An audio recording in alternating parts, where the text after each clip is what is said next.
कावड़ यात्रा 2022 की संपूर्ण जानकारी। दोस्तों, सावन का महीना भगवान शिव का महीना होता है। देश भर के शिव भक्तों ने प्रसन्न करने के लिए कावड़ यात्रा लाते हैं और इस बार भी कावड़ यात्रा निकली है।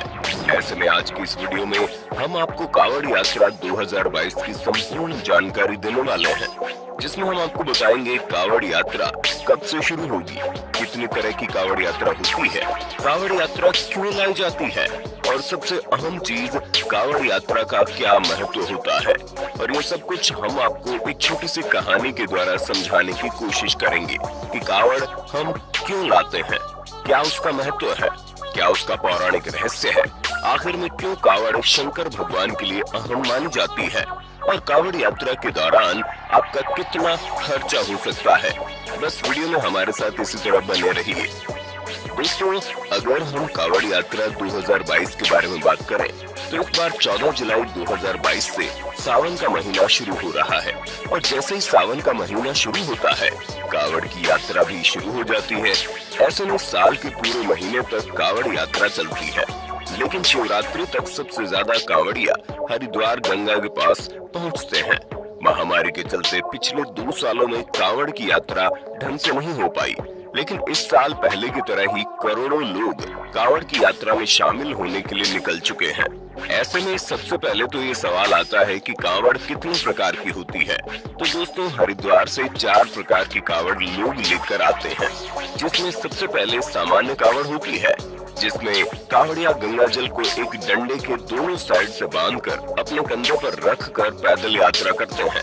ये जो सामान्य कावड़ होती है, इसे आप किसी स्टैंड वगैरह पर रख सकते हैं और थोड़ी देर के लिए अपने आप को आराम दे सकते हैं। इसी बीच अगर आप चाहें तो कुछ खा पी भी सकते हैं। आपने देखा होगा कि जो कावड़िया सामान्य कावड़ लेकर आते हैं वो रास्ते में गवर्नमेंट द्वारा लकड़ी के जो स्टैंड बने होते हैं वहाँ पर अपनी कावड़ रखकर आराम करते हैं और जो कुछ खाना पीना होता है वो भी इसी दौरान कर लेते हैं। कावड़ियों के लिए रास्ते में जगह जगह शिविर भंडारे भी किए जाते हैं। दूसरी कावड़ आती है डाक कावड़, जिसकी बहुत ही ज्यादा महत्व है और ये कावड़ बहुत ही ज्यादा कठिन भी रहती है, क्योंकि इस कावड़ में अगर एक बार गंगा जी से जल भर कर उठा लिया तो आपको वहाँ पर रुकना नहीं है और एक निश्चित समय तक आपको अपने कर्तव्य तक गंगा जल लेकर पहुंचना होता है। ऐसा में कावड़िया जल लेकर पूरी सड़क में दौड़ते रहते हैं। इस पूरी डाक कावड़ यात्रा में जल उठाने के बाद वो ना तो भोजन करते हैं ना कुछ और करते हैं। कावड़िया हर हर महादेव के नारे लगाते हुए पूरी सड़क पर दौड़ते हुए चले जाते हैं। जैसे ही एक कावड़िया थकने लगता है, दूसरा कावड़िया उस जल को लेकर दौड़ने लगता है और गंगा जल जिसके हाथ में होता है वो रुकता नहीं है। किसी भी सूरत में उस जल को रोका नहीं जाता। दोस्तों, शिवरात्रि से एक दिन पहले ज्यादातर डाक कावड़ी चलती है, जिसकी बहुत ही ज्यादा महत्वता होती है। अगर हम तीसरे कावड़ की बात करें तो दोस्तों, तीसरी कावड़ होती है खड़ी कावड़। ये कावड़ी बहुत ही ज्यादा कठिन होती है, क्योंकि इसमें भी आपको कावड़ को किसी जगह पर नहीं रखना है, ना ही जमीन पर ना ही स्टैंड पर। उस कावड़ को आपको अपने कंधों पर रखकर ले जाना पड़ेगा।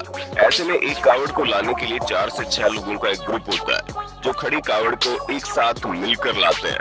दोस्तों, इस कावड़ यात्रा में ऐसा इसलिए होता है क्योंकि अगर एक कावड़िए को आराम करना होता है या फिर कुछ और करना होता है तो उसी वक्त दूसरा कावड़िया कावड़ को अपने कंधे पर रख लेता है और अगले आदमी को आराम दे देता है। क्योंकि इस कावड़ यात्रा में कावड़ पूरे रास्ते चलती रहनी चाहिए, कहीं भी रुकनी नहीं चाहिए, जिसके चलते लोग बारी बारी करके कावड़ यात्रा को आगे बढ़ाते हैं। दोस्तों, अब बात करते हैं सबसे अंतिम कावड़ की, जिसे डंडी कावड़ कहते हैं।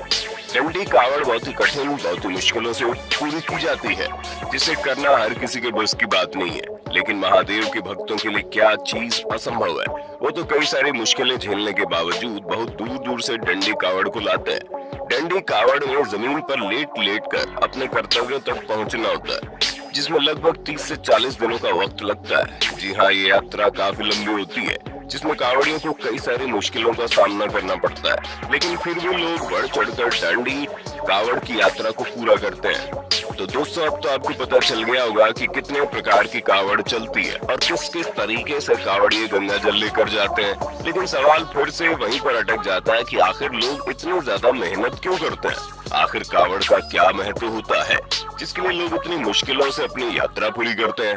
ऐसे में कावड़ यात्रा क्यों लाई जाती है, इसके महत्व के बारे में पता होना बहुत जरूरी है। और हम आपको एक छोटी सी कहानी के माध्यम से कावड़ यात्रा से जुड़ी महत्वता के बारे में बताएंगे, क्योंकि ये छोटी सी कहानी इस बात को जाहिर करती है कि क्यों हर साल करोड़ों की संख्या में लोग कावड़ यात्रा को लेकर जाते हैं। कहा जाता है जब समुद्र मंथन हुआ था तो देवता और राक्षसों के बीच में अमृत और विष को लेकर युद्ध छिड़ गया था।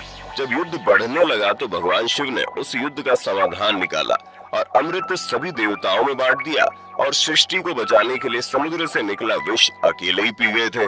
भगवान शिव के अंदर इतनी ज्यादा शक्तियां समाहित थी कि उन्होंने समुद्र से निकले विष को अपने शरीर के अंदर नहीं जाने दिया और अपने कंठ में ही रोक लिया। इसी वजह से भगवान शिव को नीलकंठ महादेव भी कहा जाता है, क्योंकि जहर पीने के बाद उनका कंठ पूरी तरह से नीला पड़ गया था और उनके कंठ में एक ज्वाला जलने लगी थी और उस ज्वाला को शांत करने के लिए, उसे ठंडा करने के लिए बड़ी तादाद में सभी देवता गंगा जल लेकर आए और भगवान भोलेनाथ का जल अभिषेक किया गया ताकि कंठ में निकल रही विष की ज्वाला को शांत किया जा सके। और तभी से ये मान्यता चली आ रही है कि भोले बाबा की शिवलिंग पर गंगा जल चढ़ाया जाए ताकि विष की ज्वाला में जलते उनके कंठ को शांत किया जा सके।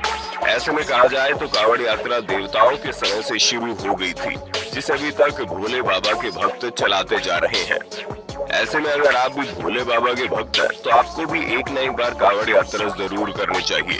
हाँ, अगर हम कावड़ यात्रा में लगने वाले खर्च की बात करें तो दोस्तों, जो लोग पैदल कावड़ यात्रा लेकर चलते हैं उनके लिए सामान्य कावड़ या फिर खड़ी कावड़ में कोई बहुत ज्यादा खर्चा नहीं होगा। आपका पहला खर्चा तो यातायात में होगा, जिस बात पर निर्भर करता है कि आप किस शहर या किस गांव से कावड़ यात्रा लाना चाहते हैं।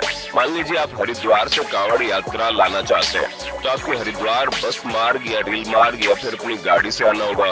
अब इस यात्रा में आपका जितना खर्चा लगेगा वो लगेगा, उसके बाद आपका कोई खर्चा नहीं होगा, क्योंकि कावड़ यात्रा के समय समय जगह जगह पर भंडारे की व्यवस्था रहती है जहाँ पर निःशुल्क सेवा दी जाती है। आपको 1 रुपए भी खर्च नहीं करना पड़ेगा, फिर खाने पीने से लेकर हर एक चीज की सुविधा मौजूद होगी। यानी आपका खर्चा सिर्फ हरिद्वार तक पहुंचने का होगा और जो आप नारंगी रंग के कपड़े लेकर पहनते हैं उसमें जो पैसे लगेंगे, और तीसरा खर्चा होगा आपकी कावड़ का।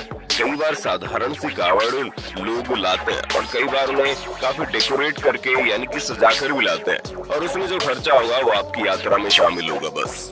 लेकिन अगर हम डाक कावड़ की बात करें तो दोस्तों, इसमें खर्चा थोड़ा ज्यादा है, लेकिन जितना इसमें खर्चा है उतना ही ज्यादा कावड़ियों का ग्रुप बनकर चलता है, जहाँ एक ग्रुप में लगभग 15 से 25 कावड़िया रहते हैं। उनके डीजे का खर्च, उनकी गाड़ी का खर्च और बाकी सब खर्चों का अगर जोड़े तो ग्रुप में जितने भी लोग होते हैं उन सभी में सारा खर्च बट जाता है, यानी कि किसी एक इंसान को पूरा खर्चा नहीं झेलना पड़ता।